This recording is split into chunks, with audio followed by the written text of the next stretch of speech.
So, Clamato logoed golf balls. How you found one is beyond me. But first and foremost,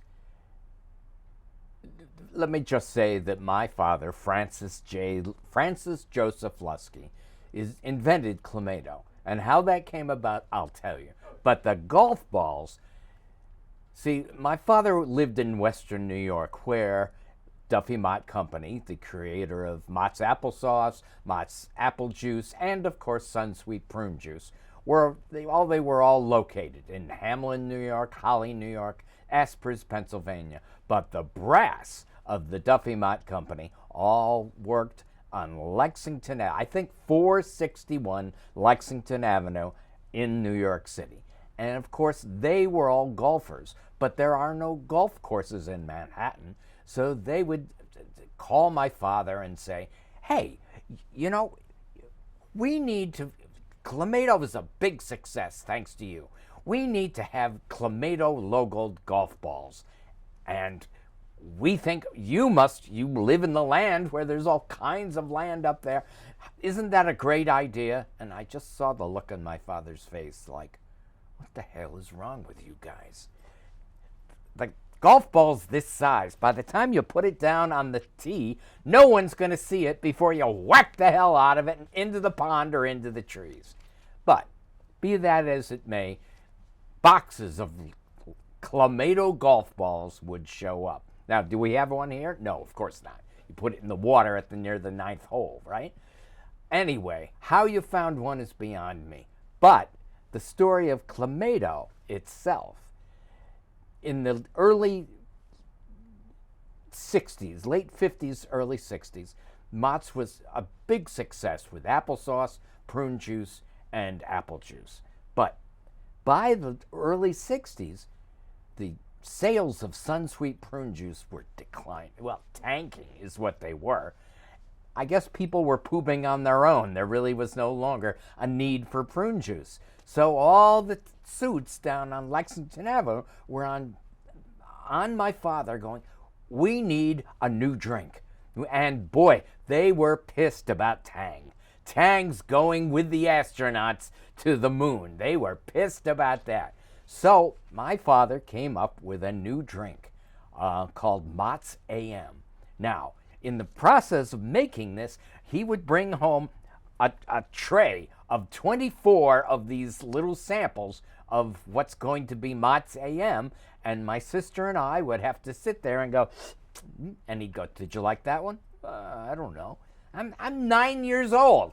I don't know. I guess they're great. Now, Mott's AM becomes a mild success, and then they say, hey, we need an afternoon drink. We need something for kids to have after their snack when they come home from school.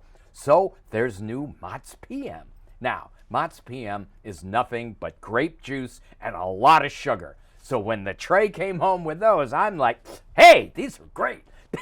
I love all of these. That's not terribly helpful. They're all great. So Mott's, in fact, I had a record. It was drink Mott's AM, drink Mott's AM, drink Mott's AM in the morning. And on the second side, there was a ta-da! Hey, new Mott's PM. With the success of that, now they decided they needed an adult beverage, okay? An adult beverage, something, something that people could drink at a cocktail party.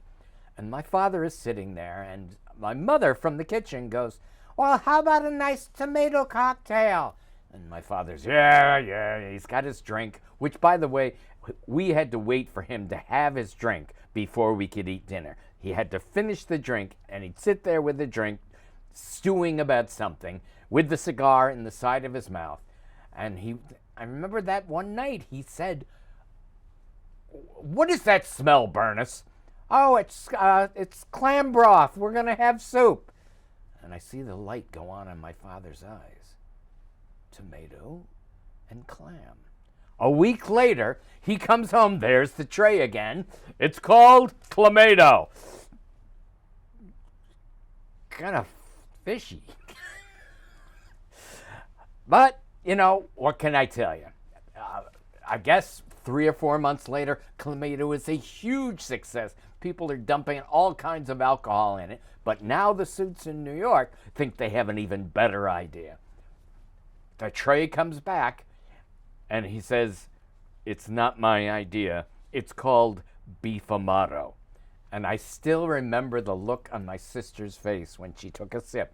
She goes, it's a glass of warm meat. Years later, my father's still alive. He's retired. I'm now a stage manager at the Sands Hotel and Casino. And on stage is the, God rest his soul, comedian Richard Jenny. And he's out there doing his act, and all of a sudden he goes, and Clamato, what kind of a goofball takes a glass of tomato juice, goes, needs fish? I jump out of my seat. I go, hey, my father invented Clamato. He's on stage going, jeez, demented guy off stage. The next day, I'd bring him, I still have stuff from home, a little pack of Clamato matches. They sold Clamato in those days in cans that looked like oil. I said, hey, Jenny, how many quarts does your car take? He said, all right, I won't do the joke anymore. This past year, my father is sadly long gone, but in April of 2024, they announced, actually quite a ways before that, that there is going to be a total eclipse of the sun passing over the Northeast, and my hometown of Brockport, New York, is right dead center of totality. So I drive up there, and I get up that morning, but it is completely clouded over.